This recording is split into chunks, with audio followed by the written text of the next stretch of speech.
ഏവർക്കും മറ്റൊരു ഫയർബേസ് മലയാളം ട്യൂട്ടോറിയലിലേക്ക് സ്വാഗതം. കഴിഞ്ഞ എപ്പിസോഡിൽ നമ്മൾ എങ്ങനെ ഓരോ ഐറ്റത്തിനും ക്ലിക്ക് ചെയ്യുമ്പോൾ ഓരോ ടോസ്റ്റ് എങ്ങനെ വരുമെന്ന് കാണിച്ചു.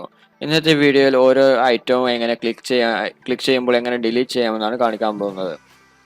ആദ്യമായി നമ്മുടെ പ്രൊജക്ട് ഫയൽ ഇവിടെ ഓപ്പൺ ചെയ്യുന്നു. ഇവിടെ ഇമേജ് ആക്ടിവിറ്റിയും ഉണ്ട്, അപ്ലോഡ് ഡോട്ട് ജാവ ഫയലും ഉണ്ട്. നമുക്ക് അപ്ലോഡ് ജാവയിൽ ഒരു സ്ട്രിങ് ഇൻസേർട്ട് ചെയ്യണം. സ്ട്രിങ് അതിന് ഞാൻ എം കെ എന്ന് പേര് കൊടുത്തു. ഈ എം കെ എന്ന വാല്യൂ നമുക്ക് ഇനി ഒരു ഗെറ്ററും സെറ്ററും ആവശ്യമുണ്ട്. അതിനായി ഞാൻ ആൾട്ട് ഇൻസേർട്ട് ക്ലിക്ക് ചെയ്തിട്ട് ഗെറ്റർ ആൻഡ് സെറ്റർ ഇതിൽ അങ്ങനെ ക്ലിക്ക് ചെയ്യുന്നു. എം കെ സെലക്ട് ചെയ്ത് കണ്ട് അതിൻ്റെ ഗെറ്ററും സെറ്ററും ഞാനിവിടെ ക്രിയേറ്റ് ചെയ്തിട്ടുണ്ട്. ഇത് നമുക്ക് ഈ ഡാറ്റാബേസിലേക്ക് കൊടുക്കേണ്ട ആവശ്യമില്ല. അതായത് നമുക്ക് ഡിലീറ്റ് ചെയ്യാൻ വേണ്ടി മാത്രമാണ് ഈ എം കെ എന്ന മെത്തേഡ് നമ്മളിവിടെ എന്ന വാല്യൂ നമ്മൾ യൂസ് ചെയ്യുന്നത്. അതിനായി നമ്മളിവിടെ എക്സ്ക്ലൂഡ് എന്ന മെത്തേഡ് ഇവിടെ ഒന്ന് കൊടുക്കുന്നുണ്ട്. അതായത് അത് നമ്മുടെ ഡാറ്റാബേസിലേക്ക് ഈ എം കെ എന്ന വാല്യൂ കൊടുക്കുന്നില്ല. നമ്മളിവിടെ ജസ്റ്റ് ഡിലീറ്റ് ചെയ്യാൻ വേണ്ടി മാത്രമാണ് നമ്മളത് യൂസ് ചെയ്യുന്നത്. അപ്പോൾ നമുക്ക് നമ്മളുടെ ഇനി നേരെ ഇമേജ് ആക്ടിവിറ്റി എടുക്കാം. അതിലിവിടെ കാണാം ഓൺ ഡാറ്റ ചേഞ്ച് എന്നുള്ളത്. ഈ ഓൺ ഡാറ്റ ചേഞ്ച് ഇത് ഇമേജ് ആക്ടിവിറ്റി അതായത് നമ്മളുടെ ഇമേജ് കാണുന്ന ആക്ടിവിറ്റി തുറക്കുമ്പോഴെല്ലാം നമുക്ക് ഇവിടെ ഈ മെത്തേഡ് മൊത്തത്തിലാണ് വർക്ക് ചെയ്യുന്നത്. അതായത് നമ്മുടെ അഡാപ്റ്ററും മറ്റും ഇവിടെയാണ് വരുന്നത്. അത് നമുക്ക് അത് നമുക്ക് ഒഴിവാക്കണം. അതിനായി എം അപ്ലോഡ് ഡോട്ട് ക്ലിയർ എന്നിങ്ങനെ കൊടുക്കാം. എന്നിട്ട് ഈ ഇമേജ് അഡാപ്റ്റർ റീസൈക്കിൾ ഇങ്ങനെ ഈ 3 ലൈൻ ഉണ്ട് ഇവിടെ. ആ ലൈൻ നമ്മൾ ഇവിടുന്ന് കട്ട് ചെയ്തിട്ട് അപ്ലോഡ് ന്യൂ അറേ ലിസ്റ്റ് എന്നതിന് താഴെയായിട്ട് കൊടുക്കുന്നു. അപ്പോൾ ഇനി അഥവാ ഡാറ്റയിൽ എന്തെങ്കിലും ചേഞ്ച് വന്നാൽ നമുക്ക് നമ്മളുടെ അഡാപ്റ്ററിലേക്ക് അതൊരു മാറ്റമായി വരണം. അതിനായി image adapter dot set notify data set changed എന്നുള്ളത് കൊടുക്കുക. അപ്പോൾ നമ്മുടെ ഡാറ്റയിൽ ഏതെങ്കിലും ഐറ്റംസ് പുതുതായി വരികയോ ഡിലീറ്റ് ചെയ്യുകയോ ചെയ്താൽ നമ്മുടെ അഡാപ്റ്ററിൽ അതാവുകയും നമ്മൾ അഡാപ്റ്റർ ആ മാറ്റം സ്വീകരിക്കുകയും ചെയ്യും. ഇനി നമുക്ക് നമ്മുടെ കീ ഇവിടെ കൊടുക്കണം. അതിനായി upload dot set M key എന്നുള്ളിടത്ത് ഇവിടെ കാണാം ഡാറ്റ സ്നാപ്ഷോട്ട് 1 എന്നുള്ളത്. അതായി കൊടുത്തിട്ട് data snapshot 1 dot get key എന്നിങ്ങനെ കൊടുക്കുക. അപ്പോൾ നമ്മുടെ ഓരോ ഐറ്റത്തിന് കീ ഈ സെറ്റ് കീ എന്ന നമ്മുടെ ഈ അപ്ലോഡിലേക്ക് ഡിക്ലെയർ ആയിട്ടുണ്ടാവും. ഇനി നമുക്ക് നമ്മുടെ ഡാറ്റ അതായത് നമുക്കൊരു ഫയർബേസിൻ്റെ ഇത് വേണം. ഫയർബേസ് സ്റ്റോറേജിൻ്റെ ഒരു വാല്യൂബിൾ നമ്മൾ ഇതിൽ ഇൻസേർട്ട് ചെയ്യണം. അതിനായി പ്രൈവറ്റ് ഫയർബേസ് സ്റ്റോറേജ് എന്നിങ്ങനെ കൊടുക്കുന്നു. അതിന് ഞാൻ ഫയർബേസ് സ്റ്റോറേജ് എന്നതിൻ്റെ പേരും കൊടുക്കുന്നുണ്ട്. ഇത് നമുക്കത് ഇനീഷ്യലൈസ് ചെയ്യണം. അതിനായി Firebase storage equal to Firebase storage dot get instance എന്നിങ്ങനെ കൊടുക്കുക. ഇത് റെഫറൻസ് അല്ല, ജസ്റ്റ് സ്റ്റോറേജ് ആണ്. അല്ലെങ്കിൽ സ്റ്റോറേജ് റെഫറൻസ് എന്ന് കൊടുത്താൽ നമ്മൾ വേറെ കൊടുക്കണം. ഇത് ഫയർബേസ് സ്റ്റോറേജ് ആയതുകൊണ്ട് ഗെറ്റ് ഇൻസ്റ്റൻസ് എന്നിങ്ങനെ മാത്രം കൊടുത്താൽ മതി.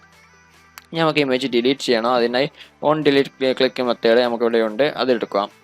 അതിൽ നമ്മൾ ഒരു അപ്ലോഡ് എന്നിങ്ങനെ കൊടുക്കണം. അതിന് സെലക്റ്റഡ് ഐറ്റം എന്നിങ്ങനെ കൊടുക്കുക equal to M upload dot get അതിനിടയായി പൊസിഷൻ എന്ന് കൊടുക്കുക. അതായത് ഏത് ഐറ്റമാണ് നമ്മൾ ക്ലിക്ക് ചെയ്തത് ആ ഐറ്റമായിരിക്കും ഈ സെലക്റ്റഡ് ഐറ്റത്തിലേക്ക് അസൈൻ ചെയ്യുന്നത്. എന്നിട്ട് നമുക്കൊരു അടുത്ത സ്ട്രിങ് വേണം.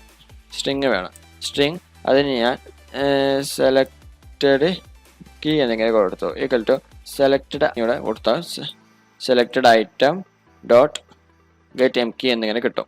അത് കൊടുക്കുക. ഇനി നമുക്കൊരു സ്റ്റോറേജ് റെഫറൻസ് വേണം. നമുക്ക് ഇവിടെയാണ് സ്റ്റോറേജ് റെഫറൻസ് ആവശ്യമായി വരുന്നത്. സ്റ്റോറേജ് റെഫറൻസ് അതിന് ഞാൻ ഇമേജ് റെഫ് എന്നിങ്ങനെ പേര് കൊടുത്തു.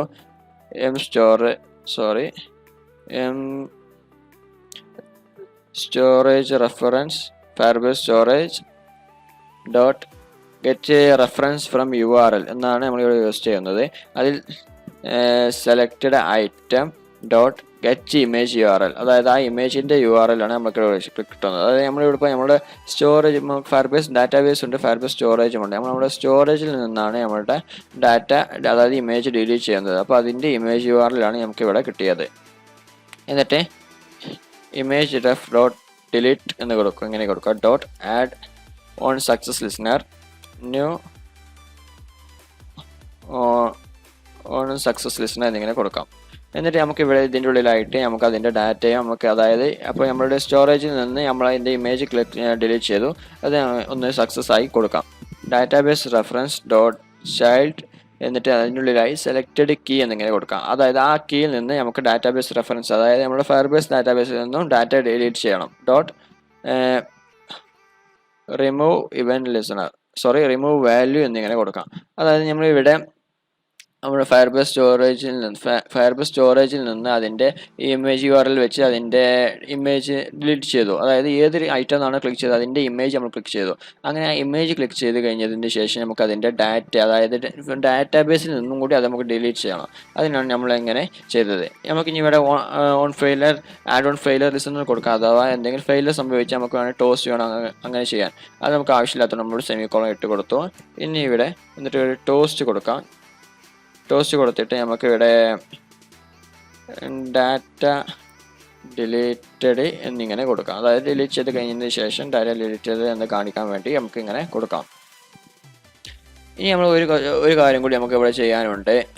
ഇവിടെ ഈ ഡാറ്റാബേസ് റെഫറൻസ് എന്നുള്ളത് ഇമേജ് ആക്ടിവിറ്റി തുറക്കുമ്പോൾ എല്ലായ്പ്പോഴും ഇങ്ങനെ ഓരോ വട്ടം ഇതിങ്ങനെ വർക്ക് ചെയ്തുകൊണ്ടിരിക്കും. നമുക്കത് ഒഴിവാക്കാൻ വേണ്ടി നമുക്ക് വേറൊരു വേരിയബിൾ കൂടി ആവശ്യമുണ്ട്. അതിനായി പ്രൈവറ്റ് വാല്യൂ ഇവൻ ലിസണർ ഒന്ന് ആവശ്യമുണ്ട്. അതിന് MDB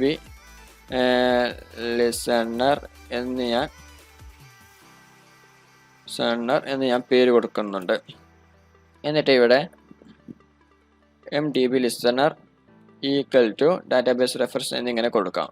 എന്നിട്ട് ഇവിടെ നമുക്കൊരു മെത്തേഡ് ഓവർറൈഡ് ചെയ്യാം. ഡിസ്ട്രോയ് എന്ന മെത്തേഡ് നമുക്കിവിടെ ഓവർറൈഡ് ചെയ്യാം. അങ്ങനെ ഓൺ ഡിസ്ട്രോയ് എന്ന മെത്തേഡ് ഓവർറൈഡ് ചെയ്തിട്ട് അതിനുള്ളിലായിട്ട് database reference dot remove event listener, അത് ഫസ്റ്റ് വണ്ണാണ്. ചൈൽഡ് ഇവൻ ലിസണർ എന്നാണ് നമ്മൾ സെലക്ട് ചെയ്യുന്നത്. അതിൻ്റെ ഉള്ളിലായിട്ട് MDB ലിസണർ എന്നിങ്ങനെ കൊടുക്കാം. എന്നിട്ട് നമ്മുടെ ആപ്ലിക്കേഷൻ നമുക്ക് റൺ ചെയ്ത് നോക്കാം. അതിനുമുമ്പായി നമുക്ക് ഇതാണ് നമ്മളുടെ ഡാറ്റാബേസ്, ഇതാണ് നമ്മുടെ സ്റ്റോറേജ്. ഇതിൽ ലാസ്റ്റ് വണ്ണ് ഷിഖർദാവാൻ്റെ ഇമേജാണ്. നമുക്ക് ആ ഇമേജാണ് നമ്മളിവിടെ ഡിലീറ്റ് ചെയ്യാൻ നോക്കുന്നത്. അപ്പോൾ ഏത് ഇമേജ് നമുക്ക് ഡിലീറ്റ് ചെയ്യാം. ആപ്ലിക്കേഷൻ സക്സസ് ആയി ഇൻസ്റ്റാൾ ആയിട്ടുണ്ട്. ഇനി നമുക്ക് ഷോ അപ്ലോഡ്സ് എടുക്കാം. അപ്പോൾ നമ്മുടെ ഓരോ ഇമേജ് ഇവിടെ ലോഡായി വരുന്നതായി കാണാം. നമുക്ക് നമ്മുടെ ഡാറ്റാബേസ് ഇവിടെ ഓപ്പൺ ചെയ്ത് വെക്കാം. ധവാൻ്റെ ഫോട്ടോ ഞാൻ ലോങ് ക്ലിക്ക് ചെയ്ത് ഡിലീറ്റ് ബട്ടൺ ഉണ്ട്. അപ്പോൾ ഡിലീറ്റ് ആയിപ്പോയി, ഡാറ്റ ഡിലീറ്റഡ് എന്ന് കാണിച്ചു. ഇവിടെ നമുക്ക് ഡാറ്റ ഡിലീറ്റ് ആയി കാണിച്ചു.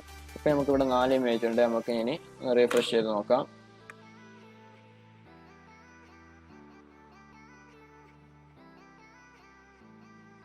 ഇപ്പോൾ 3 ഉള്ളൂ. വിരാട് കോഹ്ലി, ധോണി, രോഹിത്. ഇനി നമുക്ക് ഒരു ഫസ്റ്റ് 1 ഇമേജ് ഒന്നും കൂടി ഡിലീറ്റ് ചെയ്യാം. ഡിലീറ്റ് ആയി പോയിട്ടുണ്ട്. നമുക്ക് എന്തൊന്ന് റീഫ്രഷ് ചെയ്ത് നോക്കാം.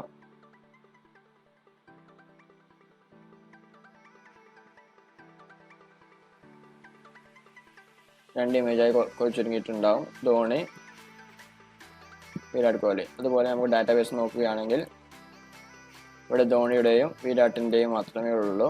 ഇങ്ങനെയാണ് നമ്മുടെ ഫയർബേസ് ഡാറ്റാബേസിൽ നിന്ന് ഓരോ ഇമേജ് റിമൂവ് ചെയ്യുന്നത്.